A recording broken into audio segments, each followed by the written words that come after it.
Good morning and Jai Hind students. Now today we'll study about the characteristic features of electrovalent compound. In our last class we have learnt about dielectric constant. So what is dielectric constant?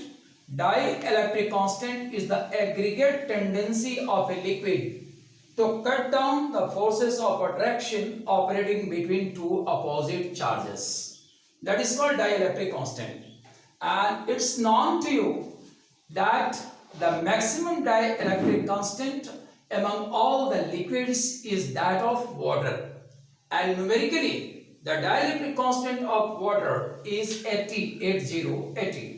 And this is the only reason that water is considered to be the polar solvent. इसलिए water को हम लोग polar solvent मानते हैं.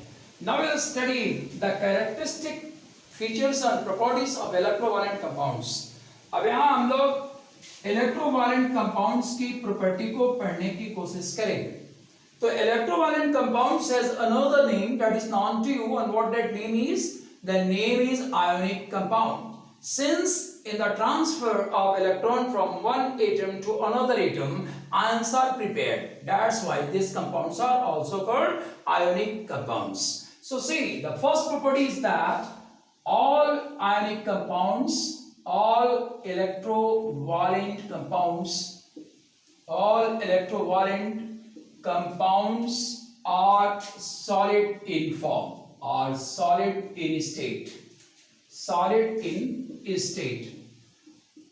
अब ये solid state में क्यों है, क्या वजह है इनके सॉलिड स्टेट में होने का?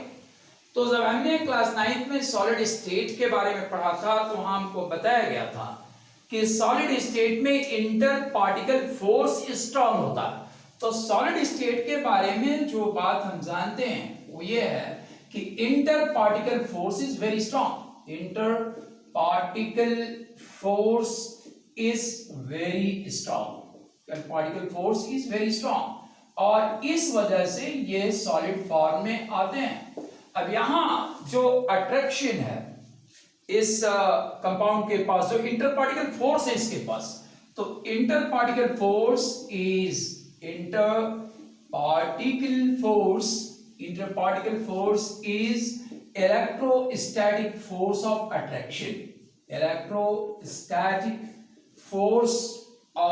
अट्रैक्शन. Force of attraction. इसमें जो इंटर पार्टिकल फोर्स है वो electrostatic force of attraction, and electrostatic force of attraction is one of the biggest force of universe.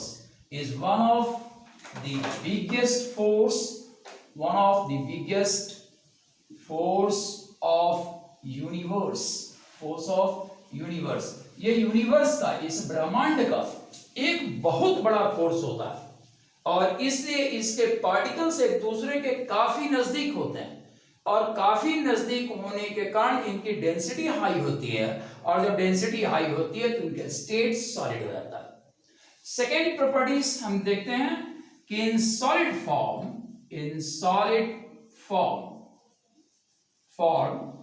they don't conduct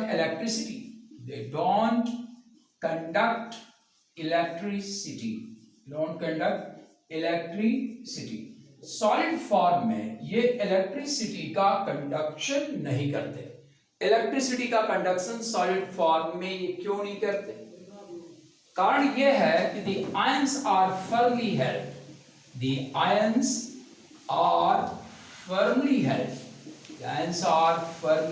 held. इनके आयन जो है अट्रैक्टिव फोर्सेस के द्वारा काफी मजबूती के साथ बंधे हुए होते हैं और इसलिए आयन मूव नहीं कर सकते और यही वजह है कि सॉलिड फॉर्म में ये कभी भी इलेक्ट्रिसिटी का कंडक्शन नहीं कर सकते. The third property is they have high melting and boiling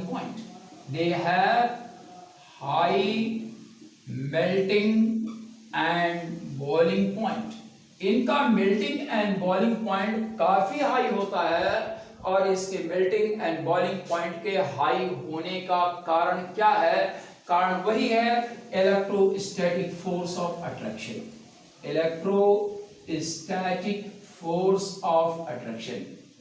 electrostatic force of attraction, electrostatic force of attraction इनके पास होता है और इसलिए ये इनके मेल्टिंग एंड बॉइलिंग पॉइंट काफी उच्च होते हैं, इसलिए कि ये मेल्ट तब तक नहीं करेगा जब तक कि इलेक्ट्रोस्टैटिक फोर्स के बराबर का फोर्स, बराबर की एनर्जी बाहर से न दी जाए, इसलिए हाई एनर्जी पर ये मेल्ट करते हैं और बॉयल करते हैं।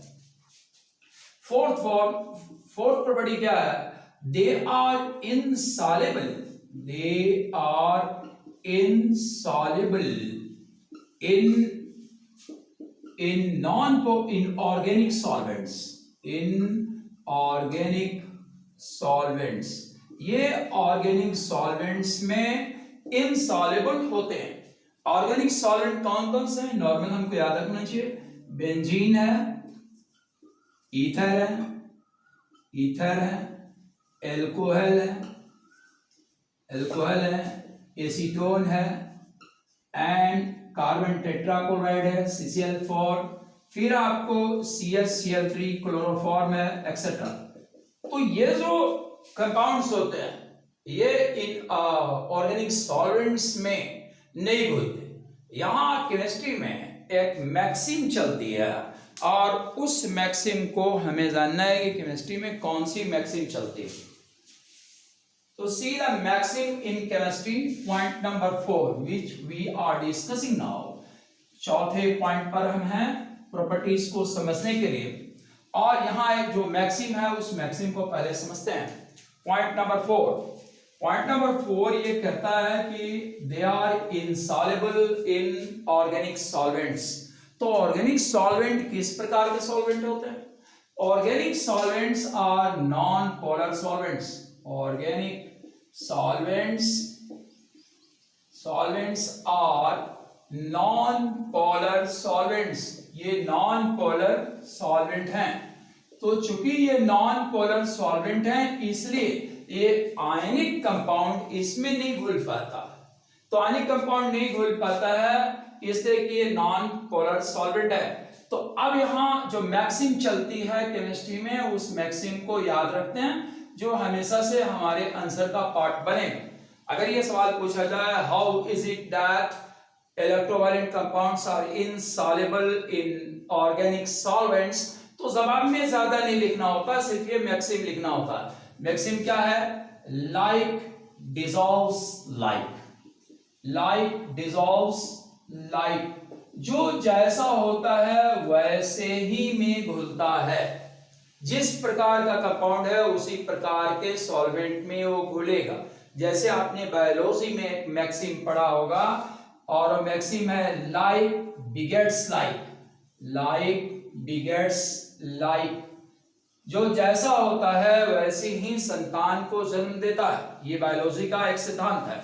अब शेर की औलाद शेर ही होती है, शेर की औलाद बिल्ली नहीं हो सकती, बिल्ली की औलाद शेर नहीं हो सकती। उसी प्रकार से ऑर्गेनिक कंपाउंड जो होते हैं वो ऑर्गेनिक सॉल्वेंट में घुलते हैं और जो आयनिक कंपाउंड होते हैं वो पोलर सॉल्वेंट में घुलते हैं। और एक ही पोलर सॉल्वेंट के बारे में हम लोग जान रहे हैं और पोलर सॉल्वेंट है हमारा वाटर। और वो भी पोलर क्यों है? क्योंकि उसका डाइलेक्ट्रिक कांस्टेंट जो है बहुत बड़ा है, सबसे ज्यादा है लिक्विड्स में। तो अब ये पॉइंट हमने देख लिया। इसके बाद fifth point we are going to consider property number 6, they are soluble in polar solvents, polar solvent में ये बोलते हैं। polar solvent में ये क्यों बोलते हैं? क्योंकि खुद ही इनका नेचर आयोनिक है, पोलर नेचर है इनका, इसलिए पोलर सॉल्वेंट में बोलते हैं। that is your water, ये सारे के सारे पानी में घुलनशील होते हैं क्योंकि ये एक पोलर सॉल्वेंट है। अब आगे हम लोग समझेंगे point number 6। In the fuse state,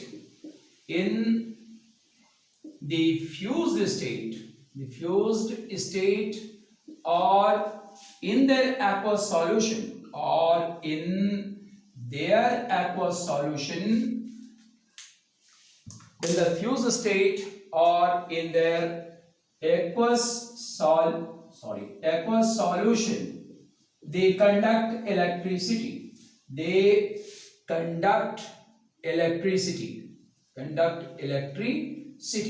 ये इलेक्ट्रिसिटी का कंडक्शन करते हैं। अब ये इलेक्ट्रिसिटी का कंडक्शन क्यों करते हैं? Due to the migration of charges, due to the migration of charges, due to the migration of charges, migration of charges to opposite charges to opposite electrodes, to opposite electrodes, opposite electrodes के ओर ये इसके charge motion करते हैं और इसी migration की वजह से ये इलेक्ट्रिसिटी का कंडक्शन करते हैं। अब हम लोग देखते हैं, मान लिया ये बीकर है जिसमें हमने एक सॉल्ट सॉल्यूशन या इलेक्ट्रोवायलेंट का NaCl, तो आपको मालूम है कि NaCl ये पॉजिटिव नेगेटिव यहाँ आयनिक कंपाउंड है। जब इसको पानी में डाला जाएगा तो होगा क्या, ये कन्वर्ट कर देगा Na+ और Cl- आयन में, और ये Na+ और Cl- आयन इस सॉल्यूशन में होंगे। तो जब इसमें हम इलेक्ट्रोड डालते हैं, ये इलेक्ट्रोड है हमारा जिसके माध्यम से करंट इसमें उतारेंगे, तो ये पॉजिटिव टर्मिनल है, नेगेटिव टर्मिनल है, तो इन दोनों को जोड़ेंगे। ये बैटरी का पॉजिटिव है, नेगेटिव है, तो पॉजिटिव से जो जुड़ता है इलेक्ट्रोड उसे हम लोग एनोड कहते हैं, और जो नेगेटिव से जुड़ता है उसे हम लोग कैथोड कहते हैं। और एनोड के बारे में केमिस्ट्री का अपना एक राय है, it is electron deficient point, it is electron deficient point, electron deficient point, ये इलेक्ट्रॉन डेफिशिएंट पॉइंट है। और कैथोड क्या है, इलेक्ट्रॉन रिच पॉइंट है, ये इलेक्ट्रॉन रिच पॉइंट है। तो ऐसी स्थिति में कूलम्बिक फोर्सेस ऑफ अट्रैक्शन जब काम करेंगे, तो ये आपको मालूम है कूलाम ने एक बात कहा है कि opposite forces attract one another और ईच अदर। तो ऐसी स्थिति में Na+ आयन जो है वो कहां मूव करके जाएगा, वो कैथोड की ओर घूमेगा, और Cl- आयन जो है वो एनोड की ओर घूमेगा, और इसी मोशन के कारण ये इलेक्ट्रिसिटी का कंडक्शन करने में कामयाब होते हैं। अब इसको लैब में अगर हमें चेक करना हो तो क्या करेंगे, इस जगह पर हम एक छोटा बल्ब लगा देते हैं। बल्ब लगाने के बल्ब जब लगा दिया जाता है और सर्किट कंप्लीट की जाती है तो हम देखते हैं कि ये बल्ब जल जाता है। इस बल्ब के जलने का मतलब ये हुआ कि ये इलेक्ट्रिसिटी का कंडक्शन करता है। फ्यूज स्टेट का मतलब क्या होता है ये हमको समझना है। फ्यूज स्टेट, इसका अर्थ क्या है? फ्यूज स्टेट का मतलब होता है मोल्टेन स्टेट, मोल्टेन स्टेट। जब हम इसको गला देते हैं, इतना टेम्परेचर दें कि ये जो है लिक्विड फॉर्म में पहुंच जाए, तो वहां इसे हम लोग फ्यूज स्टेट कहते हैं। क्योंकि लिक्विड में क्या होती है, फ्लूइडिटी होती है, तो लिक्विड की फ्लूइडिटी के कारण यहां हमको जानना है liquid has fluidity, liquid has fluidity, liquid के पास फ्लूइडिटी है, और इस वजह से जो आयंस हैं, ions are movable, ions are movable, इसमें आयंस इसके मूवेबल होते हैं। और जब इलेक्ट्रिकल पोटेंशियल इसमें डेवलप किया जाता है तो पॉजिटिव एंड नेगेटिव की ओर आयंस का माइग्रेशन शुरू हो जाता है, और इस प्रकार से इलेक्ट्रिसिटी का कंडक्शन इसमें होने लगता है। तो व्यास अभी हमने 5 या 6 पॉइंट्स इसके पढ़े हैं, and thereafter we'll see the 7th point of electrovalent compounds. 7th point electrovalent compound का ये है कि they react very fast, they react very fast, very fast। अब इनका रिएक्शन जो होता है, आयनिक रिएक्शन क्या होते हैं, बहुत ही तेज होते हैं।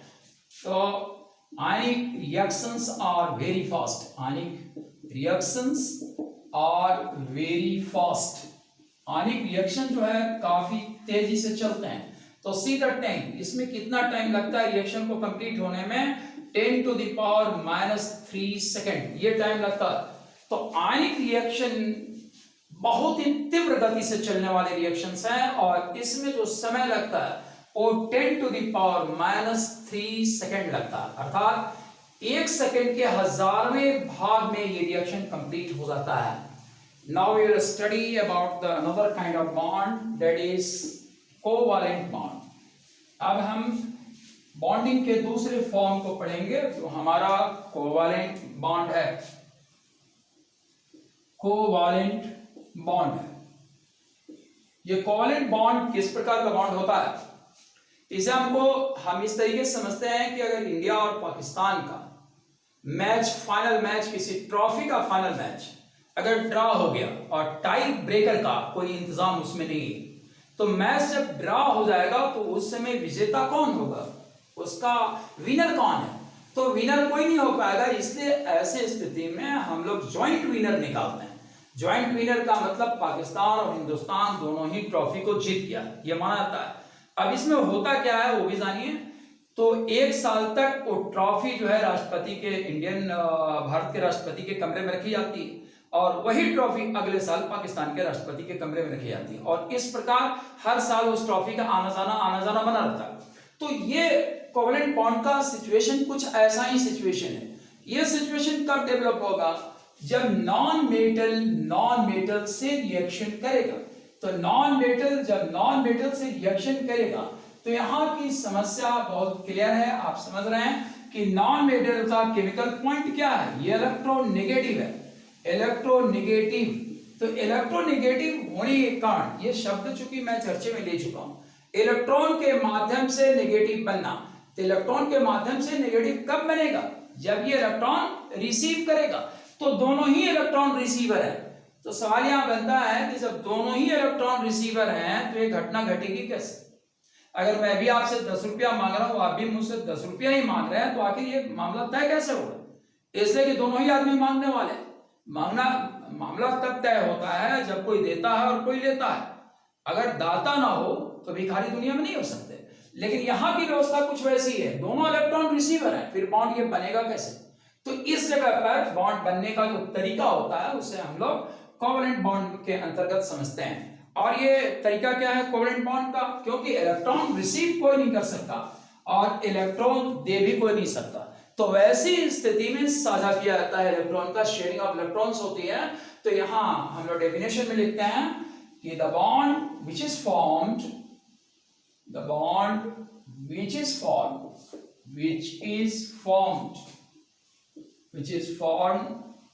by the sharing of electrons,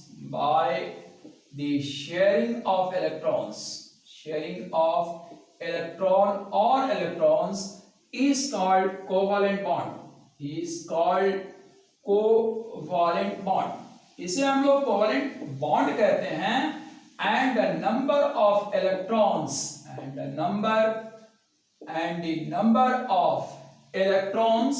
shared number of electrons shared is called covalency। अब जितने इलेक्ट्रॉन इसमें शेयर्ड होते हैं, इस शेयर्ड इलेक्ट्रॉन को हम लोग कोवालेंसी कहते हैं।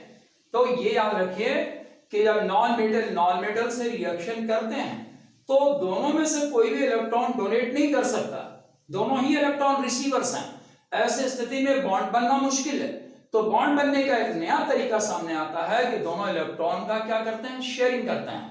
और शेयरिंग ऑफ इलेक्ट्रॉन से जो बॉन्ड बनता है उसे हम लोग कोवेलेंट बॉन्ड कहते हैं। और जितने इलेक्ट्रॉन की शेयरिंग से ये बॉन्ड बनते हैं उसे हम लोग कोवेलेंसी कहते हैं। तो ये कोवेलेंट बॉन्ड का फॉर्मेशन है, कब होता है, जब नॉन मेटल के साथ रिएक्शन करता है। अब यहां हम लोग कुछ बातों को समझेंगे, जैसे होमोन्यूक्लियर मॉलिक्यूल्स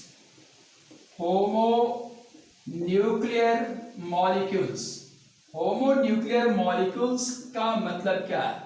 होमोन्यूक्लियर मॉलिक्यूल्स का मतलब है जिसके न्यूक्लियस की संरचना में, स्ट्रक्चर में कोई अंतर ना है।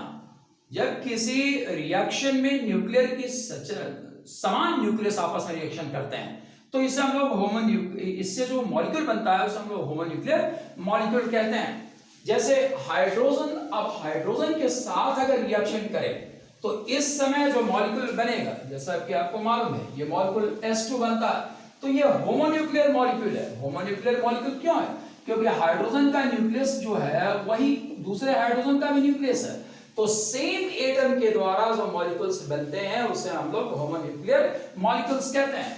सेम एटम्स के द्वारा जो मॉलिक्यूल्स बनते हैं they are called homonuclear molecules, इन्हें हम लोग होमोन्यूक्लियर मॉलिक्यूल्स कहते हैं। तो शब्दों की पकड़ हमारे पास होनी चाहिए। अब होमोन्यूक्लियर मॉलिक्यूल्स के निर्माण को हम लोग देखते हैं। तो फॉर सिंगल कोवैलेंसी से देखिए, सिंगल कोवैलेंसी, तो सिंगल कोवैलेंसी जैसा कि ये शब्द आपको बता रहा है कि इसमें 1 पेयर इलेक्ट्रॉन की शेयरिंग होगी, क्योंकि जितना इलेक्ट्रॉन शेयर्ड होता है उसे ही हम लोग कोवैलेंसी कहते हैं। तो यहां क्या होगा, 1 pair electron will be shared, 1 pair electron will be shared, यहां 1 पेयर इलेक्ट्रॉन की शेयरिंग होगी। अब आप जानते हैं हाइड्रोजन के पास 1 इलेक्ट्रॉन है, दूसरे हाइड्रोजन के पास क्या है, 1 ही इलेक्ट्रॉन है। अब हाइड्रोजन इनर्ट गैस स्ट्रक्चर को पाने का प्रयास करेगा, और इनर्ट गैस स्ट्रक्चर हाइड्रोजन किसका ले सकता है, हीलियम का लेगा। और हीलियम इनर्ट गैस स्ट्रक्चर है, इसके आउटर मोस्ट ऑर्बिट में कितने इलेक्ट्रॉन हैं, फर्स्ट 2 इलेक्ट्रॉन इसके पास हैं। तो दोनों 2 इलेक्ट्रॉन करने का प्रयास करेगा और इस प्रयास में शेयरिंग होगी। तो यहां जो शेयरिंग हो रही है 1 पेयर इलेक्ट्रॉन की शेयरिंग हो रही है। अब आप देखेंगे कि हाइड्रोजन के सर्कल में 2 इलेक्ट्रॉन दिख रहा है आपको, और दूसरे हाइड्रोजन के सर्कल में भी 2 इलेक्ट्रॉन दिख रहा है। इस प्रकार से जो बॉन्ड बनता है उसे हम लोग सिंगल कोवैलेंसी कहते हैं। और इसको दिखाने का तरीका यह होता है कि हाइड्रोजन सिंगल बॉन्ड हाइड्रोजन, और ये H2 मॉलिक्यूल का निर्माण इस तरह से हुआ। अब आते हैं हम लोग देखने डबल कोवैलेंसी। डबल कोवैलेंसी, तो डबल कोवैलेंसी क्या है, डबल कोवैलेंसी में 2 पेयर इलेक्ट्रॉन की शेयरिंग होगी। रिएक्शन होने की वजह आपको शुरू में बताई गई है। रिएक्शन क्यों होता है, क्योंकि किसी भी एटम के अगर आउटर मोस्ट ऑर्बिट में इलेक्ट्रॉन की संख्या 8 नहीं है तो 8 पूरा करने का प्रयास करेगा और 8 पूरा करेगा, इसीलिए रिएक्शन होता है। तो यहां तो ऑक्सीजन का केस देखते हैं, O2 मॉलिक्यूल का निर्माण देखते हैं। तो O2 मॉलिक्यूल में आप देखिए, जैसे ऑक्सीजन के पास 6 इलेक्ट्रॉन्स होते हैं, 6 इलेक्ट्रॉन होते हैं, तो इसके पास कमी कितने इलेक्ट्रॉन की है, 2 इलेक्ट्रॉन की कमी है। अगर 2 इलेक्ट्रॉन इसे मिल जाए तो इसके पास 8 इलेक्ट्रॉन हो जाएंगे, इसका ऑक्टेट कंप्लीट होगा। दूसरा ऑक्सीजन का केस भी वही है, इसके पास भी ऑलरेडी कितने इलेक्ट्रॉन है, 6 है, 2 की कमी इसके पास भी है, इसलिए 2 इलेक्ट्रॉन की शेयरिंग करते हैं। और 2 इलेक्ट्रॉन की शेयरिंग के बाद आप इनकी सर्किल में गिनिए कि कितने इलेक्ट्रॉन है, 2 4 6 8, फिर इसकी सर्किल में गिनिए 4 2 6 2 8, तो ये अपना ऑक्टेट कंप्लीट कर लेता है। 2 इलेक्ट्रॉन की शेयरिंग होती है इसमें, और जो कंपाउंड बनता है वो डबल कोवैलेंसी का कंपाउंड है, इसलिए इसकी संरचना ऑक्सीजन और ऑक्सीजन के बीच में डबल बॉन्ड लगाते हैं, और मॉलिक्यूल जो बनता है वो O2 बनता है। ये हमने देखा, ये मॉलिक्यूल O2 बनता है। कैसे बनता है, तो डबल बॉन्ड दोनों के बीच में लगता है, क्योंकि 2 पेयर इलेक्ट्रॉन की शेयरिंग यहां होती है। इसी प्रकार से अब हम लोग ट्रिपल कोवैलेंसी का केस देखेंगे। तो ट्रिपल कोवैलेंसी, जैसा कि वर्ड बता रहा है कि किस प्रकार का कोवैलेंसी है, इसमें कितने पेयर इलेक्ट्रॉन की शेयरिंग होगी, 3 पेयर इलेक्ट्रॉन की शेयरिंग होगी। तो ट्रिपल कोवैलेंसी, ट्रिपल कोवैलेंसी, तो ट्रिपल कोवैलेंसी में 3 pair electrons are shared, 3 pair electrons, 3 pair electrons are shared, इसमें 3 पेयर इलेक्ट्रॉन्स शेयर्ड होते हैं। अब नाइट्रोजन ग्रुप नंबर 15 में इसका एग्जांपल आपको मिलेगा। नाइट्रोजन हम उठाते हैं, कितने इलेक्ट्रॉन है इसके पास, 5 इलेक्ट्रॉन्स हैं, तो 2 इलेक्ट्रॉन यहां लगाते हैं, और कितने की कमी है इसके पास, 3 इलेक्ट्रॉन की कमी है, 5 + 3 = 8। अगले नाइट्रोजन की भी स्थिति यही है, यहां भी 2 इलेक्ट्रॉन और 3 इसके पास है, तो ये 3 इलेक्ट्रॉन्स की शेयरिंग करेंगे और अपना ऑक्टेट कंप्लीट करेंगे, जैसा कि यहां दिख रहा है। तो जब आप इसकी शेयरिंग इसके सर्कल में देखेंगे, प्रत्येक नाइट्रोजन के सर्कल को देखिए, कितने इलेक्ट्रॉन्स उसमें आपको दिखाई दे रहे हैं, तो 2 and 6 8 and 2 and 6 8, तो 8 इलेक्ट्रॉन्स हो गए। 3 पेयर इलेक्ट्रॉन की शेयरिंग भी है, इसलिए इस मॉलिक्यूल को रिप्रेजेंट करने के N ट्रिपल बॉन्ड N लगाते हैं, और ये मॉलिक्यूल क्या बना आपका N2, ये मॉलिक्यूल बनता है N2। तो इस प्रकार से हमने होमोन्यूक्लियर मॉलिक्यूल्स के निर्माण को यहां देखा। लेकिन होमोन्यूक्लियर मॉलिक्यूल्स ही नहीं बनते, इसमें हेट्रोन्यूक्लियर मॉलिक्यूल्स का भी निर्माण होता है। And now we will see that how heteronuclear molecules are formed in covalency. सी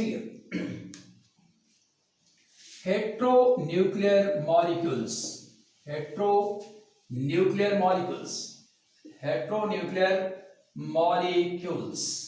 तो हेट्रोन्यूक्लियर मॉलिक्यूल्स का मतलब क्या होगा, पहले ये हमारे समझ में आना चाहिए। होमोन्यूक्लियर मॉलिक्यूल्स का मतलब होता है कि न्यूक्लियस सेम होगा। हेट्रोन्यूक्लियस मॉलिक्यूल का मतलब हो गया different nuclei will react, different nuclei. तो जब रिएक्शन डिफरेंट न्यूक्लियाई के बीच में होता है उसके इलेक्ट्रॉन ही रिएक्शन करेंगे, लेकिन कंस्ट्रक्शन जो स्ट्रक्चर न्यूक्लियस का है वो डिफरेंट होता है। तो जब स्ट्रक्चर न्यूक्लियस का डिफरेंट हो जाएगा तो ऐसे कंडीशन में एटम क्या होगा, एटम बदल जाएगा। इसलिए यहां जो बॉन्ड हमको बनता हो डिफरेंट एटम्स के बीच में बॉन्ड बनता है। Different atoms share their electrons to make bond। यहां डिफरेंट इलेक्ट्रॉन्स शेयर करते हैं बॉन्ड के फॉर्मेशन में। तो अब इसके एग्जांपल को देखते हैं, होमोन्यूक्लियर और हेट्रोन्यूक्लियर। ये शब्द की समझ हमारे पास बनी रहनी चाहिए, क्योंकि एग्जामिनेशन में जो क्वेश्चन बनता है वो होमोन्यूक्लियर और हेट्रोन्यूक्लियर के नाम से ही बनता है। अब हम लोग देखते हैं डिफरेंट एटम्स शेयरिंग कैसे करते हैं। जैसे फर्स्ट ऑफ ऑल हम लोग बड़ा ही सिंपल एग्जांपल लेते हैं, वाटर। ये हमारा वाटर है जिसका फॉर्मूला होता है H2O। अब ऑक्सीजन के पास कितने इलेक्ट्रॉन है, ऑक्सीजन के पास 6 इलेक्ट्रॉन है, यहां 2 4 5 6। हाइड्रोजन के साथ ये शेयरिंग करेगा, हाइड्रोजन के पास कितना इलेक्ट्रॉन है, 1 है। हाइड्रोजन को चाहिए कितना, तो हीलियम की संरचना प्राप्त करने के लिए हीलियम का स्ट्रक्चर लेने के लिए इसके पास 2 इलेक्ट्रॉन चाहिए।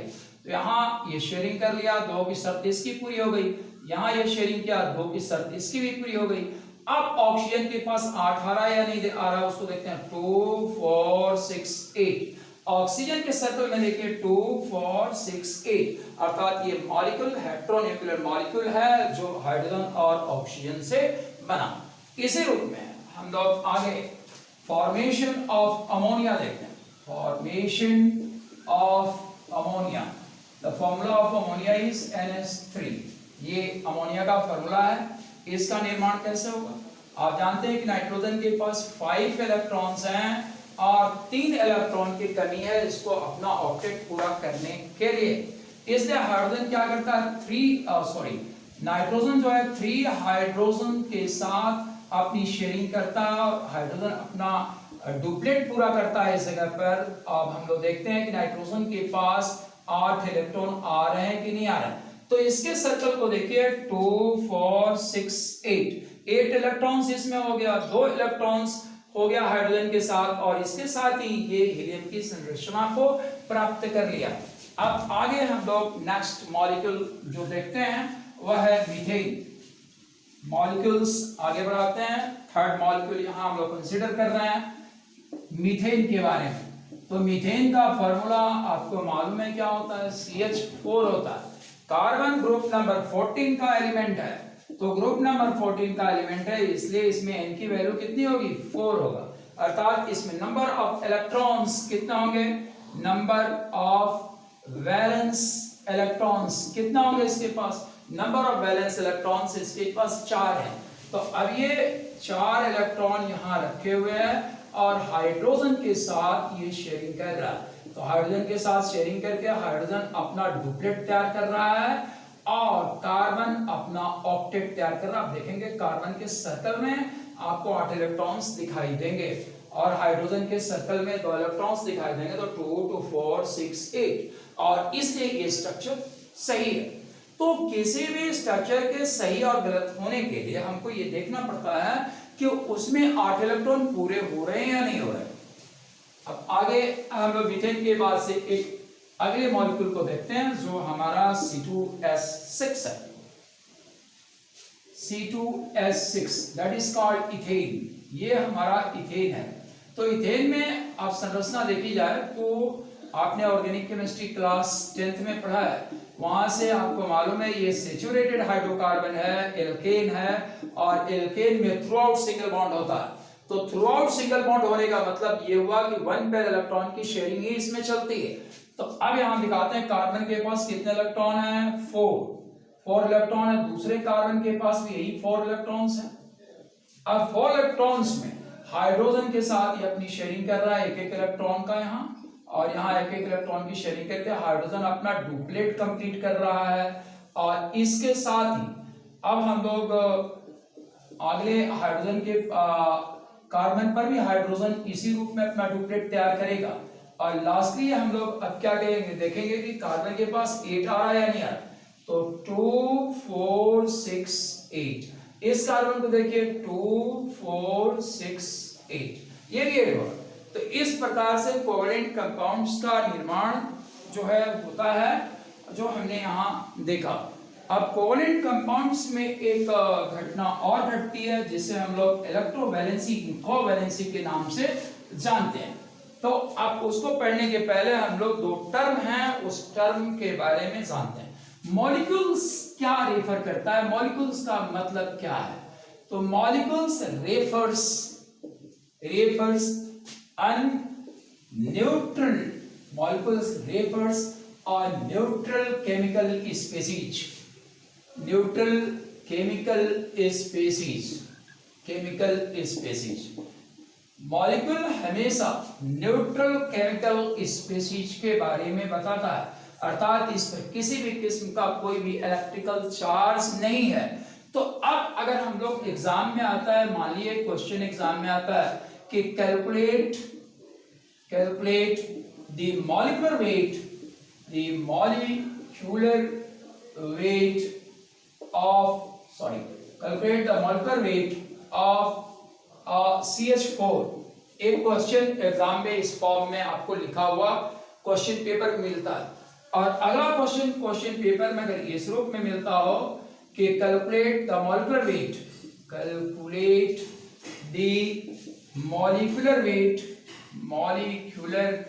Weight of NaCl। सपोजिंगली आपके क्वेश्चन पेपर का फॉर्म इस रूप में आ गया, ये क्वेश्चन पेपर इस रूप में बना दिया। तो calculate the molecular weight of CH4, calculate the molecular weight of NaCl। क्या ये दोनों क्वेश्चन सही हैं? तो आप जानते हैं कि यहाँ CH4 क्या है, मॉलिक्यूल है। और मॉलिक्यूल है, क्यों ये मॉलिक्यूल है? इसलिए मॉलिक्यूल है कि electrically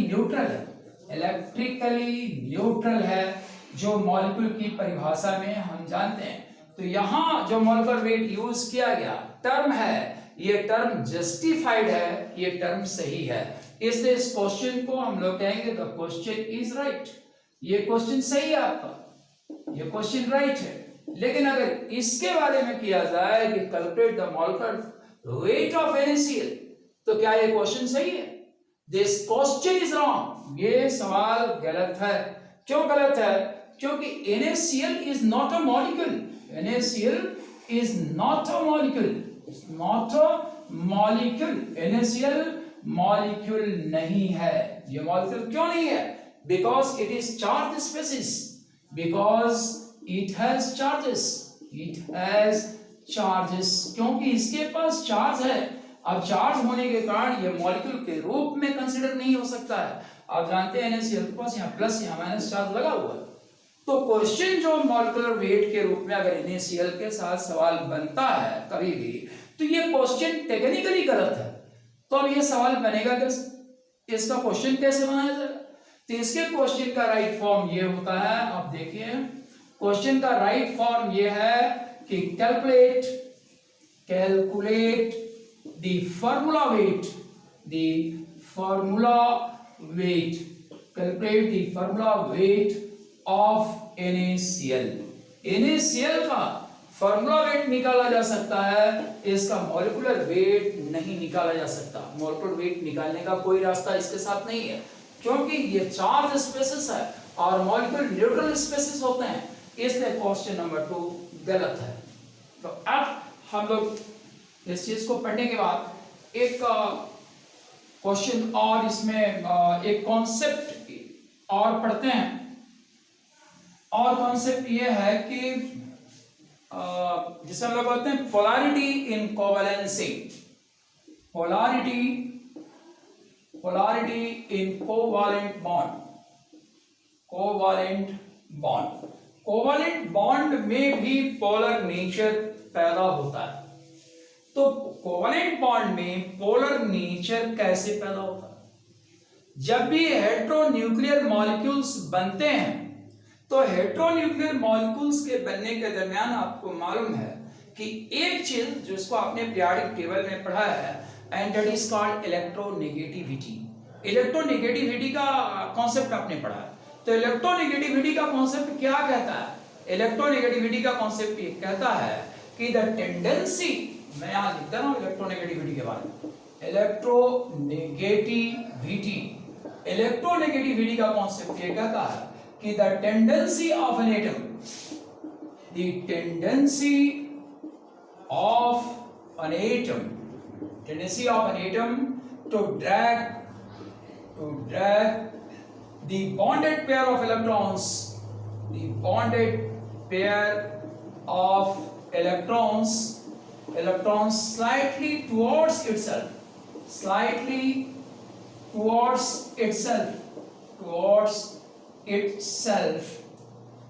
itself is called electronegativity, electronegativity।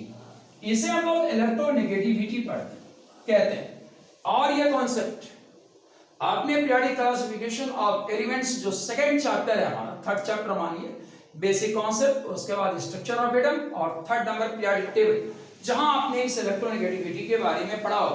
तो इलेक्ट्रोनेगेटिविटी एक ऐसी प्रवृत्ति है एटम की जिसके कारण वो बॉन्डेड इलेक्ट्रॉन को अपनी ओर खींचने में कामयाब हो जाता है। जब अपनी ओर खींचेगा तो उसके पास उसका अपना एक इलेक्ट्रॉन है और एक दूसरे का इलेक्ट्रॉन भी उसके पास पहुंच रहा है, जिसके कारण उस एटम पर नेगेटिव क्लाउड डेंस हो जाएगा और दूसरे एटम पर नेगेटिव क्लाउड कम हो जाएगा, अर्थात वहां पॉजिटिव क्लाउड क्रिएट हो जाएगा। अब जैसे हम लोग HCl के फॉर्मेशन को देखते हैं तो हाइड्रोजन और क्लोरीन के इलेक्ट्रोनेगेटिविटी में हमको मालूम है कि electronegativity of chlorine is more than, better से मच मोर देन हाइड्रोजन। यह हाइड्रोजन की तुलना में इलेक्ट्रोनेगेटिविटी क्लोरीन की क्या है, बहुत ज्यादा है। और ज्यादा होने के कारण जब बॉन्डिंग का प्रक्रिया होगा, जब शेयरिंग होगी, तो क्लोरीन क्या करेगा, यहाँ ठीक बीच में ये इलेक्ट्रॉन थे, लेकिन ये ज्यादा इलेक्ट्रोनेगेटिव होने के कारण इसको अपनी ओर खींच लेगा। अब जब यहां से खींचेगा तो वैसी स्थिति में Cl पर अल्फा नेगेटिव होगा और यहाँ अल्फा पॉजिटिव चार्ज पैदा होता है। और इस कॉन्सेप्ट को हम लोग कहते हैं, नॉर्मली ये मॉलिक्यूल जो है, इस मॉलिक्यूल को पोलर मॉलिक्यूल्स कहते हैं, पोलर मॉलिक्यूल कहते हैं। और यहाँ जो घटना घटती है उसे पोलैरिटी इन कोवैलेंट बॉन्ड कहते हैं, पोलैरिटी इन कोवैलेंट बॉन्ड। ये पोलैरिटी इन कोवैलेंट बॉन्ड कहलाता है, पोलैरिटी इन कोवैलेंट बॉन्ड है। अब यहाँ जो चार्ज पैदा होगा, ये जो पैदा हुआ है इसे हम डाइपोल कहते हैं, जो प्लस नेगेटिव पैदा हो रहा है, अल्फा प्लस अल्फा नेगेटिव, ये पार्शियल चार्ज है। पार्शियल चार्ज हमको समझ लेना है कि पार्शियल चार्ज का मतलब क्या हो। तो पार्शियल चार्ज को समझने की हम कोशिश करते हैं कि पार्शियल चार्ज क्या है और कंप्लीट चार्ज क्या है। तो कंप्लीट चार्ज का मतलब होता है इलेक्ट्रॉन का कंप्लीट ट्रांसफर। अगर ये पूछा जाए आपसे कि बॉन्ड वास्तव में किस तरह का होता है, पहला बॉन्ड क्या है दुनिया में, तो covalent is the only bond in chemistry, covalent is the only bond in chemistry, only bond in chemistry. Chemistry के नजरिए से देखा जाए तो एक ही बॉन्ड दुनिया में बनता है और वो बॉन्ड कोवैलेंट बॉन्ड होता है। लेकिन कोवैलेंट बॉन्ड आयनिक बॉन्ड में कब कन्वर्ट होता है, कंप्लीट ट्रांसफर ऑफ इलेक्ट्रॉन्स कब होते हैं, जब मैंने आपको बताया कि A प्लस बी आपस में मिल रहे हैं, अगर कंपाउंड A प्लस और B माइनस के रूप में फॉर्म कर रहा है तो इसकी शर्त क्या है। इस घटना को हम इलेक्ट्रोनेगेटिविटी से देखते हैं कि अगर EB अर्थात electronegative value of B minus electronegative value of A is either equal to or more than 1.7, then the compound form will be ionic. यहां कंप्लीट ट्रांसफर इलेक्ट्रॉन का हो जाएगा। लेकिन घटना क्या थी? घटना आपकी कोवेलेंसी की थी। एक शर्त आई 1.7 की और इलेक्ट्रॉन पूरा का पूरा चला गया दूसरे के ऑर्बिट में, लेकिन बॉन्ड हमेशा कोवेलेंट ही बनता। अगर 1.7 से कम हुआ तो क्या होगा? सपोज कि यहां मैं कल्पना करता हूं कि EB minus EA is less than 1.7। अगर ये 1.7 से कम है तो इस स्थिति में क्या होगा? The transfer of electron is not possible. The transfer of electron is not possible. यहां इलेक्ट्रॉन का ट्रांसफर नहीं हो पाएगा, is not possible. तो ट्रांसफर ऑफ इलेक्ट्रॉन जब नहीं होगा तो होगा क्या? Only shifting of electron will take place. Only shifting of electron will take place. Shifting of electron will take place. यहां केवल इलेक्ट्रॉन की शिफ्टिंग होगी और शिफ्टिंग से कभी भी पॉजिटिव और नेगेटिव चार्जेस कंप्लीट नहीं बनते हैं। अगर एक इलेक्ट्रॉन एक स्पेसिस से दूसरे स्पेसिस में जाता है तो वहां नेगेटिव चार्ज होगा, यहां पॉजिटिव चार्ज होगा, लेकिन केवल शिफ्टिंग हो रही है तो ऐसे कंडीशन में पार्शियल चार्जेस जनरेट होंगे। और पार्शियल चार्जेस क्या है? फ्रैक्शनल चार्जेस हैं। So partial charges are what? Partial charges means fractional charges. Fractional charges. Fractional charges. ये fractional charges होते हैं। अब जैसे हम लोग इसको प्लस 1/3 मान सकते हैं, माइनस 1/3 मान सकते हैं, प्लस 1/2 मान सकते हैं, माइनस 1/2 मान सकते हैं। ये फ्रैक्शनल चार्जेस है जिसे हम लोग पढ़ते हैं। अब यहां जो डाइपोल बनता है, दो ध्रुव इसमें तैयार होते हैं, दो पोल तैयार होते हैं पॉजिटिव और नेगेटिव्स के, तो इसके डाइपोल को मेजर करने का एक मेथड है जिसे हम लोग जानते हैं और उस पर क्लास 11th में काफी न्यूमेरिकल है। उस न्यूमेरिकल को सॉल्व करना है जो हम अगले दिन करेंगे। तो यहाँ मेजरमेंट ऑफ डाइपोल कैसे मेजर किया जाता है? तो mu is the value of dipole, the value of dipole. और इस जगह पर अगर हम मानते हैं क्यू क्या है? फ्रैक्शनल चार्ज है, फ्रैक्शनल चार्ज है, और आर इंटर न्यूक्लियर डिस्टेंस है, आर इंटर न्यूक्लियर डिस्टेंस है, न्यूक्लियर डिस्टेंस है। तो यहां डाइपोल को मेजर करने का मेथड क्या होगा? तो mu that is your dipole equal to q into r. Fractional charge और आर को मल्टीप्लाई करते हैं तो हमको मॉलिक्यूल का डाइपोल पता चलता है। और डाइपोल जब हमको यहां मिलता है डाइपोल, तो इसको मेजर किस में करते हैं? इसको मेजर करते हैं डेवी में। ये मेजर किया जाता है डेवी में, जिसे हम लोग नॉर्मल कैपिटल डी से शो करते हैं। तो ये न्यूमेरिकल का पोर्शन है, इस पर काफी न्यूमेरिकल हमको करना है और कल हम लोग इस पर अपना न्यूमेरिकल बनाएंगे और डाइपोल के महत्व को भी समझेंगे। लेकिन फिल वक्त हम लोग कोवेलेंट कंपाउंड्स की प्रॉपर्टीज को खत्म करते हैं कि इनकी प्रॉपर्टीज क्या है। So the properties of covalent compounds. The properties of covalent compounds. Covalent compounds. Covalent compounds की property क्या है? Number 1, they are found in solid. They are found in solid, liquid and gaseous state. And gases state. अब ये तीनों ही अवस्थाओं में पाए जाते हैं। तीनों अवस्थाओं में ये क्यों पाए जाते हैं? क्योंकि इनके बीच का इंटर पार्टिकल फोर्स जो है बड़ा नहीं होता। कारण क्या है इसमें? They have weak van der Waal, their inter particle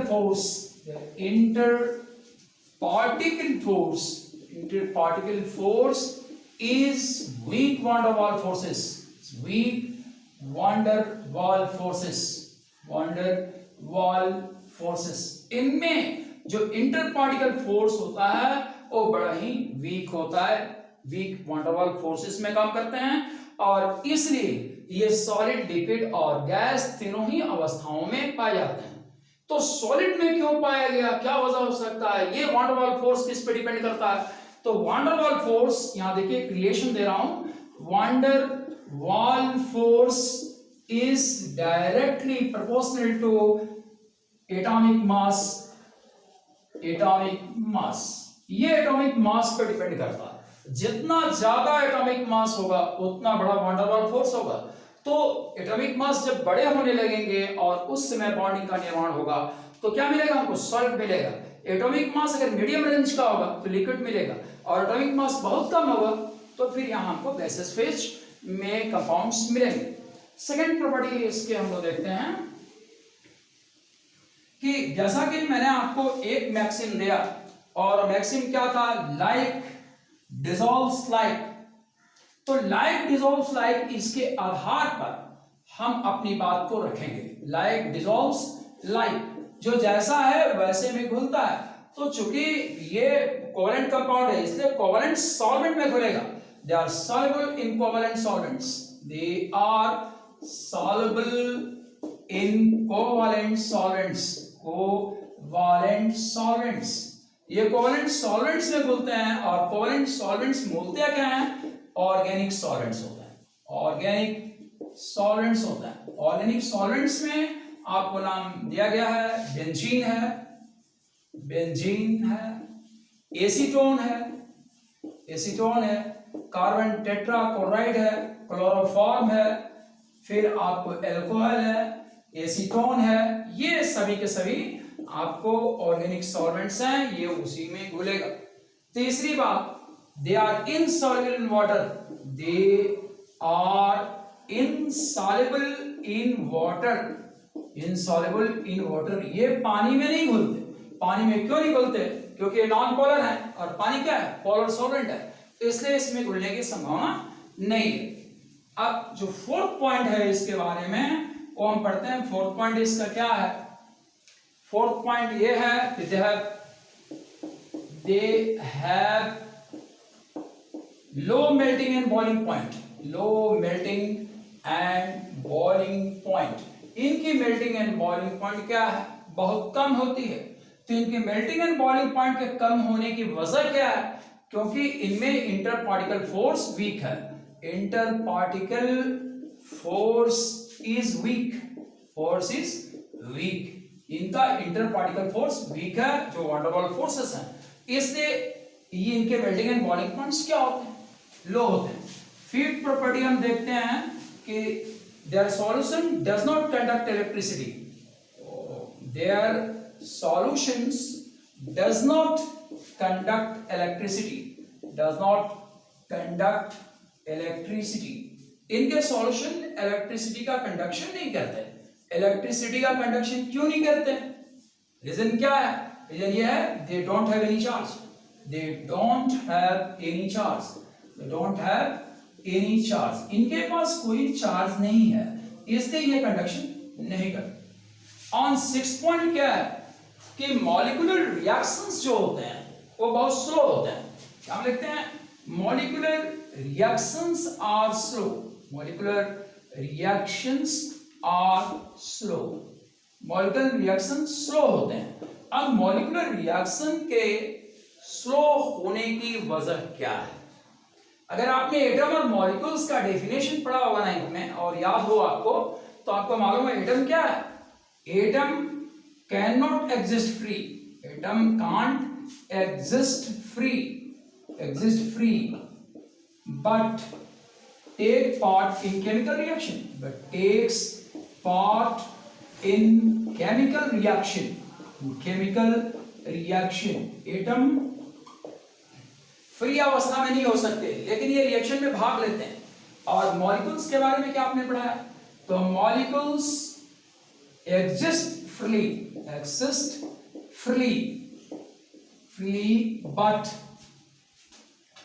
but they don't take part in chemical reaction, लेकिन ये केमिकल रिएक्शन में भाग नहीं लेते। तो अब मॉलिक्यूलर रिएक्शन स्लो क्यों हो गया, इसलिए कि मॉलिक्यूल केमिकल रिएक्शन में भाग लेता ही नहीं। तो जब ये भाग नहीं लेता तो सबसे पहले इसका बॉन्ड टूटेगा, और बॉन्ड के टूटने के बाद एटम्स लिबरेट होंगे, फिर एटम्स के लिबरेट होने के बाद एक एटम दूसरे एटम के साथ बॉन्ड बनाएगा, और बॉन्ड बनाने के बाद हमको क्या मिलेगा, प्रोडक्ट का मॉलिक्यूल मिलेगा। इसलिए टाइम टेकिंग प्रोसेस हो जाता है। अब आगे हम लोग इसके 7th पॉइंट को पढ़ते हैं। The point 7 that is the last point of covalent molecules. तो 7th पॉइंट इसका ये है कि दे शो आइसोमेरिज्म, दे शो आइसोमेरिज्म, ये आइसोमेरिज्म शो करते हैं। तो आइसोमेरिज्म यहां क्या है? Isomerism is a phenomena, isomerism is a phenomenon, याद रखिएगा, फिनोमेनॉन सिंगुलर होता है और फिनोमेना प्लूरल होता है। एजेंडा प्लूरल वर्ड है, एजेंडम सिंगुलर वर्ड है, उसी रूप में फिनोमेनॉन सिंगुलर है। तो isomerism is a phenomenon in which a single molecular formula can represent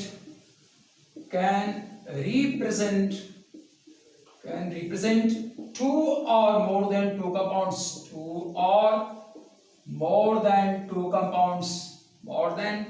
two compounds, ये एक फिनोमेना है जिसमें एक ही मॉलिक्यूलर फार्मूला से दो या दो से अधिक यौगिकों का बोध होता है, जिनकी फिजिकल एंड केमिकल प्रॉपर्टीज क्या होती है, एक दूसरे से अलग होती है। And this compounds are called